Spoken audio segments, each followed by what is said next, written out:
Olá, eu sou o Hyde e faz tempo que eu não trago esse quadro, né? Bom, hoje eu estou trazendo mais um iceberg, dessa vez um de Avatar, a lenda de Aang e de Korra. Como sempre, se já sabe como funciona um vídeo de iceberg, pulem para o próximo capítulo. Se não, icebergs são imagens de PNG, divididas em diversas camadas.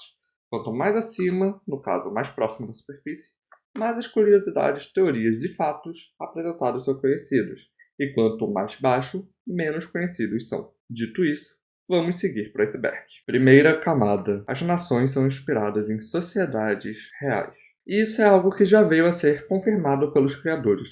De fato, as nações são inspiradas em civilizações do nosso mundo, assim como em suas culturas.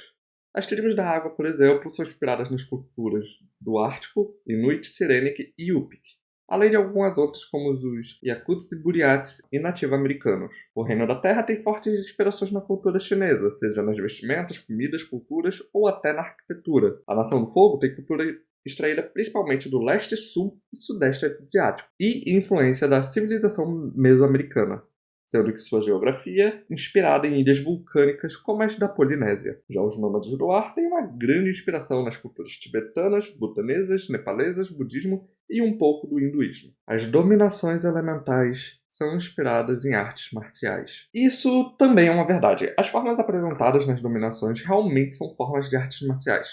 A dominação de ar tem inspiração no Bagua, também conhecido como Baguazhang.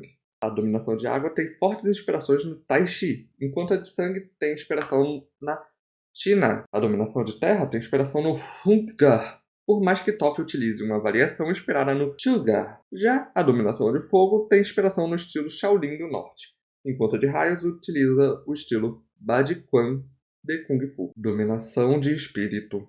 Esse é um tipo de dobra em que foi melhor apresentado em A Lenda de Korra, em que a mesma utiliza para purificar espíritos. A mesma também pode ser usada para corromper os espíritos, como vemos na série. Idade de Kyoshi.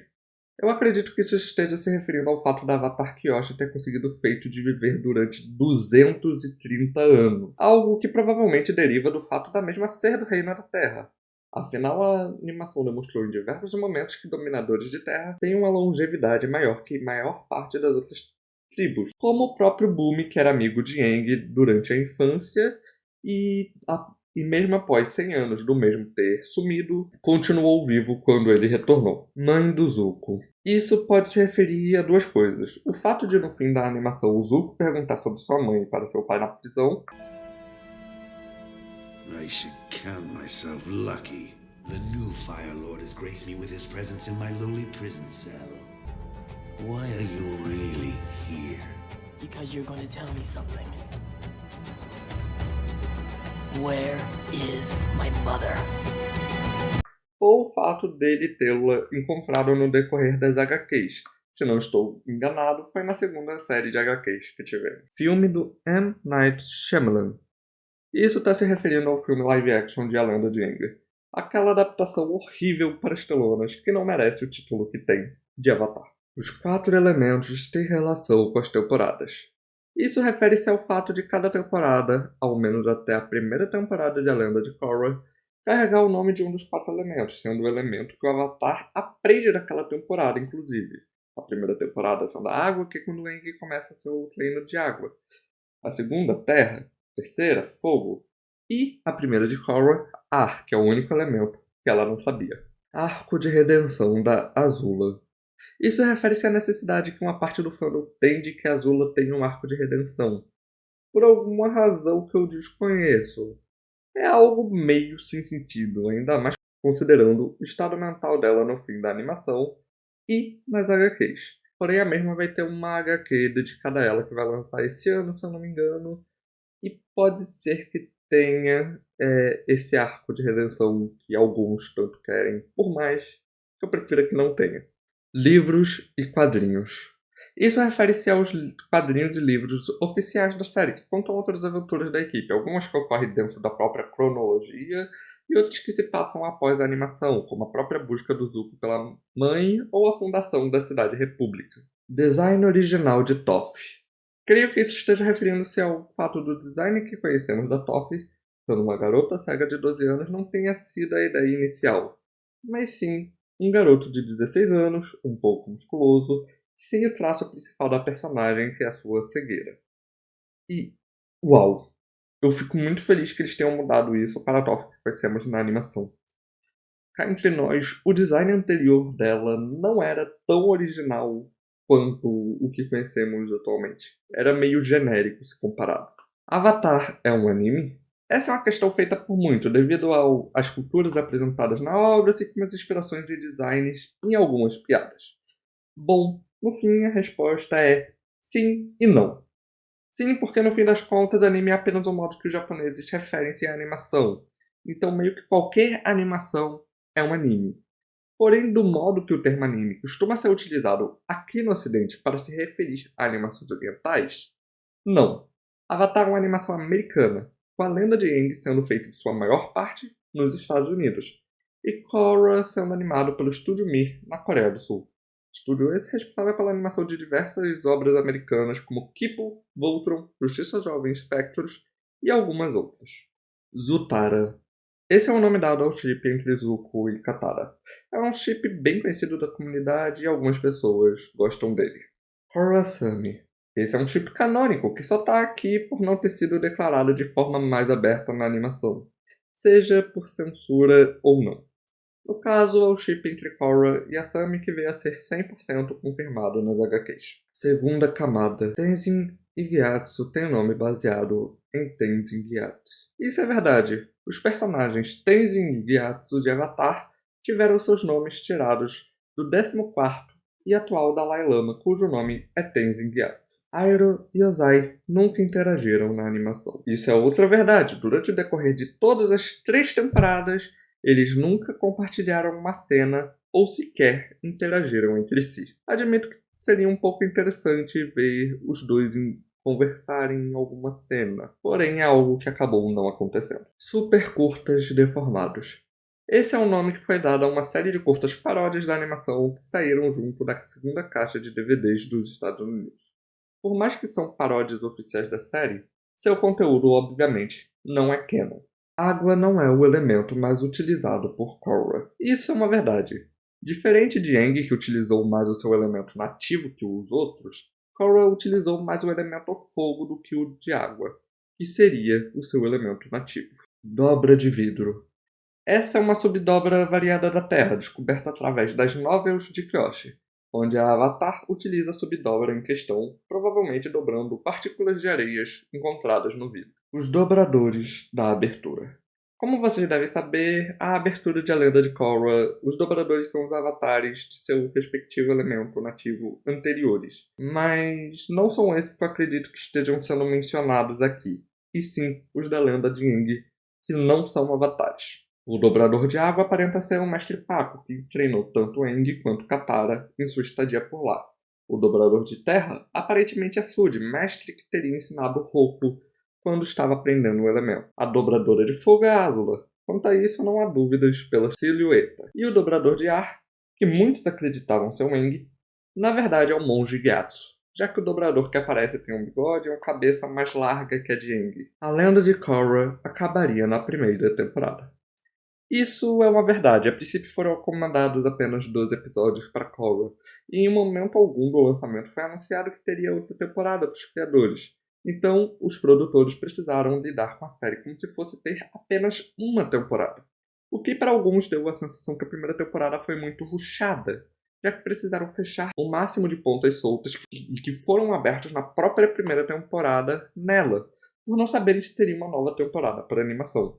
O que também pode ter dado a sensação de que a segunda temporada não precisava existir, já que a mesma não tinha mais tanta coisa para se explorar que foi apresentado na primeira temporada.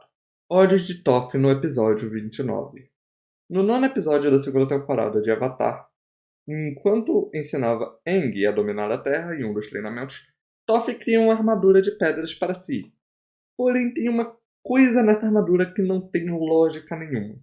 A presença de uma abertura para os olhos da personagem, que vale lembrar, é cega, fazendo com que a abertura para os olhos seja completamente inútil e apenas um ponto que o inimigo poderia acertar. Sokka morreu para Lotus Vermelha.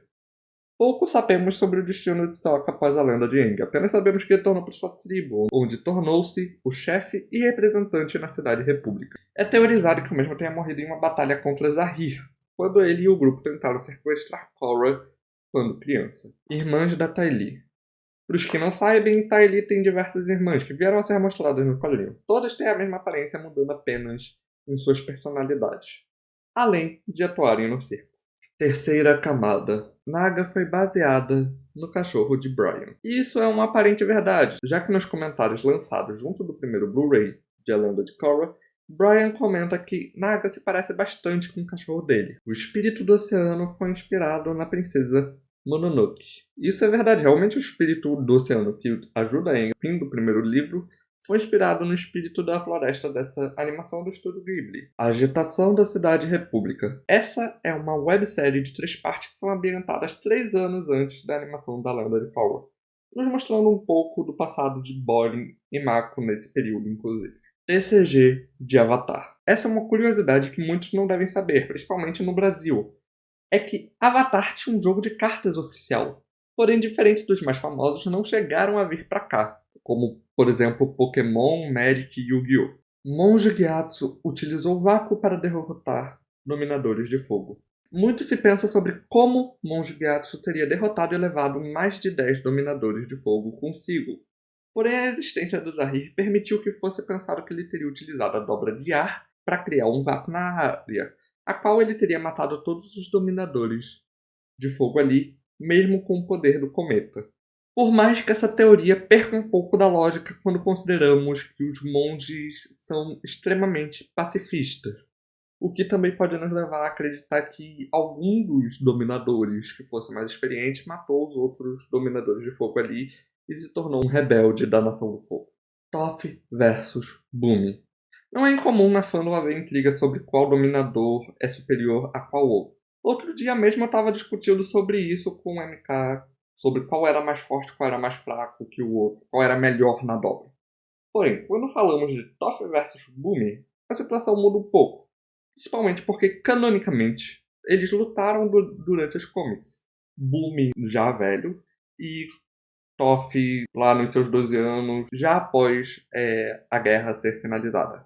Infelizmente, sem nenhum resultado para a batalha e sendo declarada como um empate. Igualdade de gênero na Nação do Fogo. Para os que não lembram, a Nação do Fogo foi a que mais demonstrou algo próximo de uma igualdade de gênero, tendo soldados e guardas de ambos os gêneros. Enquanto isso, na Tribo da Água foi mostrado o oposto, com o próprio mestre Paco dizendo que não treinaria Katara em dobra ofensiva por ela ser uma garota.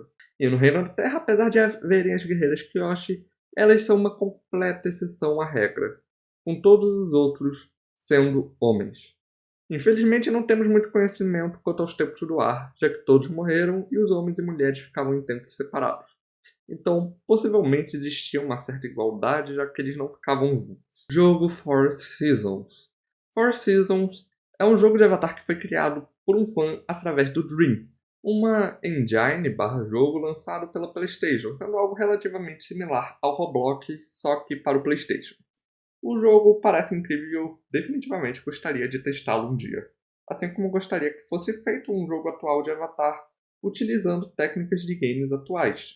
Quarta camada. A Summer criou as roupas de voo dos dominadores de ar. Isso foi revelado pelos criadores nos comentários especiais que vêm de bônus para os que compraram um Blu-ray da 4ª temporada de A Lenda de Korra. Avatar Legends RPG. Isso refere-se ao RPG de mesa de Avatar, que foi lançado no fim do ano passado. O projeto iniciou como uma campanha de financiamento, a qual acabou atingindo as metas. Graças a isso, hoje há um RPG de Avatar disponível para todos. Ok, talvez não todos. Dobradores de água perdem sua dobra no eclipse lunar. Yep, isso é mostrado logo na primeira temporada e não faço ideia do porquê está tão fundo. Ou sequer porque está no iceberg, não é nenhum mistério. Zuko pediu Katara em casamento sem querer. A única coisa que encontrei sobre isso é o fato de Zuko ter devolvido o colar de Katara para ela, quando a mesma perdeu, e depois nos foi revelado que o colar costuma ser entregue como uma proposta de noivado na tribo da Água do Norte. Mas tirando isso, não sei ao que pode estar se referindo. Fogo Azul de Azula. Esse tópico refere-se ao fato de Azula ser a única dominadora apresentada com chamas azuis, sendo que todos os outros têm chamas alaranjadas. Obviamente eu fiz uma pesquisa sobre a possível razão para tal, uma da qual eu gostei bastante e tem sua lógica. Primeiro, em flashbacks e na abertura, vemos que nem sempre suas chamas foram azuis. Durante sua infância, elas eram como a dos outros dominadores, tendo seu tom alaranjado, assim como ocorre na abertura. Ou seja, provavelmente suas chamas azuis vêm de seu próprio treino e aperfeiçoamento das chamas, provavelmente vindas de seu perfeccionismo, sendo uma forma de combustão perfeita, não havendo fuligens ou gases de subprodutos. Particularmente eu gostei dessa teoria apesar de não ser confirmada e possivelmente nunca teremos a confirmação em questão. Arena de dobra profissional. Mas um que não sei por que está tão fundo. Isso é algo que foi mostrado logo no início de A Lenda de Korra, sendo bem presente durante a primeira temporada da continuação. A Rocha Fervente é inspirada em Alcatraz. Rocha Fervente para os Esquecidos é a prisão da Nação do Fogo, a qual Sokka se infiltrou e ajudou seu pai e Suki a escaparem da prisão de segurança máxima. E realmente foi inspirada em Alcatraz, sendo algo já confirmado. E bom, esse vídeo estará sendo finalizado aqui, simplesmente porque esse iceberg é bem maior do que pensei, e acho que será melhor dividi-los em dois. Semana que vem, nos vemos novamente com a segunda parte deste iceberg.